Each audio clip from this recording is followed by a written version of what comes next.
Well,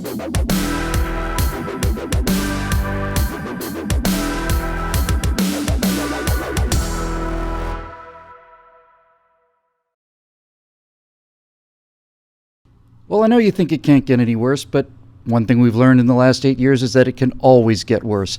Yes, we're back with another story about campus suppression of free speech and the absolute ridiculousness of what is actually being sold to students on our college campuses today. Hi, everybody. I'm Bill Whittle here with Steve Green and Scott Ott, and this is your right angle on the latest outrage in terms of microaggressions and safe spaces and all the rest. So let's start with the quote that got me interested in doing this story. I'm really scared to ask this, a student begins, when I, as a white female, listen to music that uses the N-word and I'm in the car, or especially when I'm with all white friends, is it okay to sing along? And our answer from Sherry Marlowe, who's the new chief of diversity at Clark University, is an unequivocal no. This is being reported by the New York Times. Do you get that? If you're listening to a song where the N-word, and the fact that we have to say N-word tells us how infantile this whole issue is. You can hear that word 600 times in an hour if you pretty quick on the dials with the hip hop music, and so black people can sing along with it, but white people can't. Or they probably can sing along with the song, but they can't sing along with the song that gets to that word. So, let's start with you, Steve. This is the kind of thing where it's starting to break down now into the genuinely ridiculous. Yeah. So here's my question for you, Steve. According to Miss Marlowe, who's extremely sensitive about these things, as a matter of fact, gets paid to be sensitive about these things. So the more sensitive about these things she can get, the longer her job will be around. Let me ask you this, Steve. Here's a question. Would Barack Obama be able to say it? Oh. Would he be able to say it? But wait, hold on now. He's half black.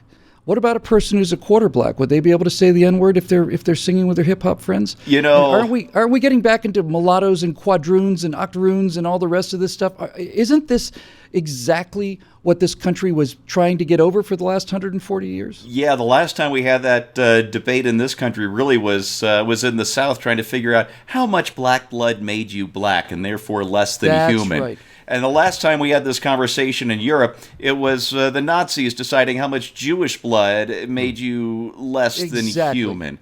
And it always ends in the same place. It's either slavery or death camps or war or all three. Listen, would I be culturally appropriating the Italians when I sing along to That's Amore with Dean Martin? Yes.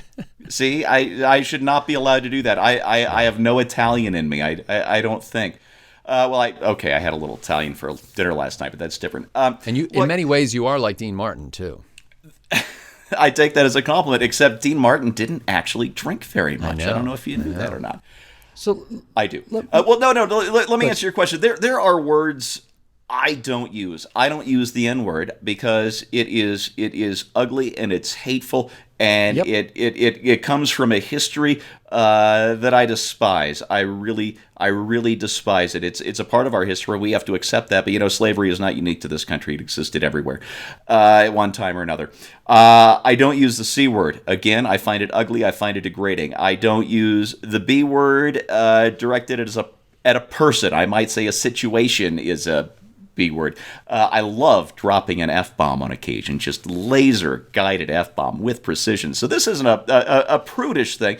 There are words I choose not to use because I'm not comfortable with them and because I feel they express a hatred or disdain that I don't have in my heart for people. That's why I don't use these words. But you know what, damn it, I'm an American. There are words I choose not to use, but you or anybody else cannot tell me that I can't use them. I like to think I'm a good enough person to make these choices myself, but if you want to tell me that I am not allowed to make that choice, what does that say about you?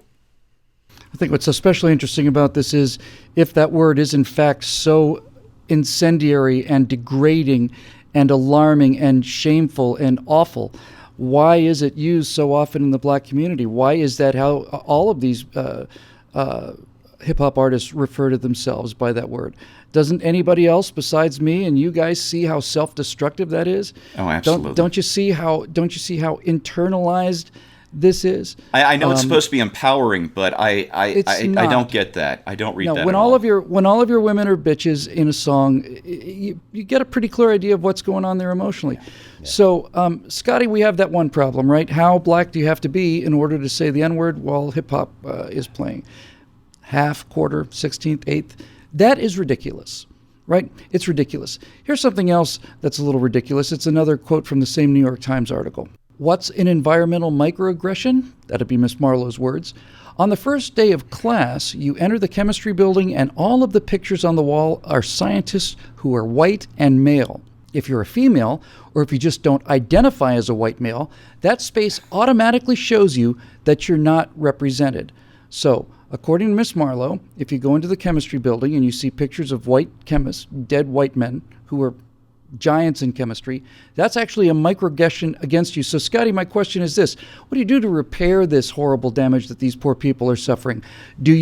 Because it seems to me there's only one of two things that you can do.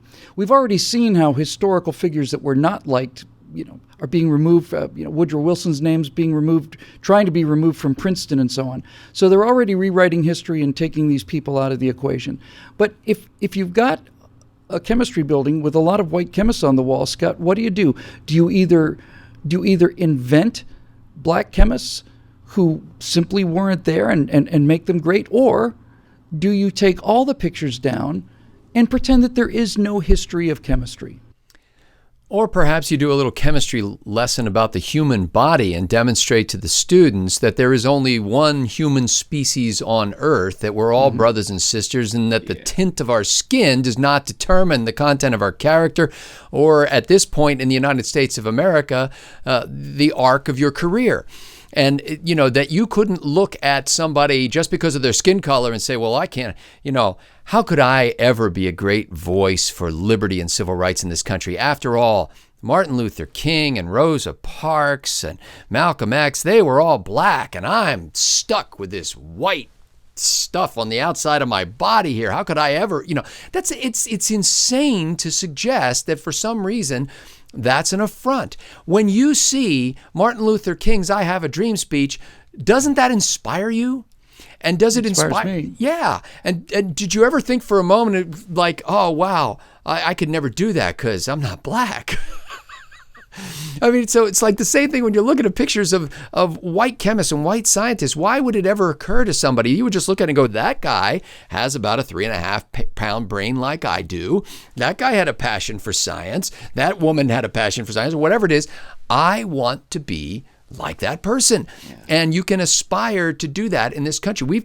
The worst thing that the left is doing to young people of color in this country is focusing on the color all the time, instead of letting them know that the opportunity has been open both legally and culturally for a long time. And you don't, it's like these rap singers going around referring to themselves, and you can bleep this out if you want to, but referring to themselves as niggers is essentially gilding the manacles of your slave master and hanging on to them.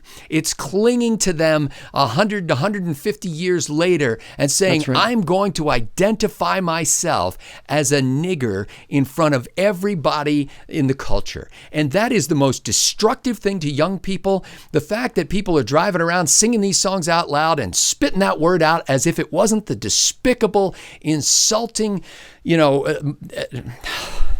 dehumanizing. I'm sorry. No. This is infuriating. The fact that these people are taking this on not as a badge of honor, but as a badge of shame, as a reminder of the despicable past, and then doing the same thing to women with with what used to be a bland term for a female dog, but is now hurled at women to diminish them. That's destructive. Not some white kid driving around in a pickup truck singing along to the latest Drake song or whatever. I don't even know which one of these artists does this kind of thing, or which dozens or hundreds of these artists do these things. It makes me wonder whether that incident at the University of Missouri where they said kids drove by in a pickup truck and yelled the N-word out the window, maybe they were just singing along. You mentioned that the left concentrates on skin color, and that's absolutely true. But I think there's a deeper issue here, and regarding the chemistry building, and that is this. They not only concentrate on skin color, all they do is obsess about the past. And here's what I mean by this. If you go into a chemistry building and there's nothing but white men on the wall, it means that these white men were great chemists. Now, you can say with complete justification that the reason there were only white men on the wall was that for many years, blacks and women as well, for that matter, were physically prevented from getting into chemistry. Yeah. But the point is, the very fact that you as a black student, as a black female, the very fact that you are walking into the door in order to take a chemistry class is in fact denying everything that you say about this country. It is a representation of the people that died during the Civil War to free the slaves. It's a representation of the hard work that's been done for the last 140 years, especially the last 50 years, so that this is a non-event. Nobody looks at you. If you're a black woman going into a chemistry building, I hate to break this to you because I know it's all about your drama, but nobody looks at you and goes, hey, what's that black girl doing in a chemistry building? That just seems kind of odd to me. Hey, wait a minute. Is this even legal that a black woman can go and take a chemistry class? I hate to break this to you, but those days are gone. They've been long gone. Good riddance to them. You should do as we said earlier, you should want to get your face on the wall. You should want to get your face on the wall. That's how we solve these things. Look, it's not entirely hopeless, folks. There's another quote that came out not too long ago. This one's from the University of Chicago, and this one is a breath of fresh air. The university did not support so-called trigger warnings. We do not cancel invited speakers because their topics might prove controversial, and we do not condone the creation of intellectual safe spaces where individuals can retreat from ideas and perspectives at odds with their own. See how easy it is? Awesome. See how easy it is? Love it. That's all you have to do, University of Missouri, is treat these people like adults. And by treating black people like children and treating these college students like children, all you do is create more children. I think we have enough childishness in this society today without having to worry about manufacturing more at our universities like at Clark. For everybody here at the Right Angle team, I'm Bill Whittle. Thank you very much for watching. Thanks for your membership. If you're a member, you make these shows possible, and we'd love to have you as part of the team over at BillWhittle.com, and we will see you next time.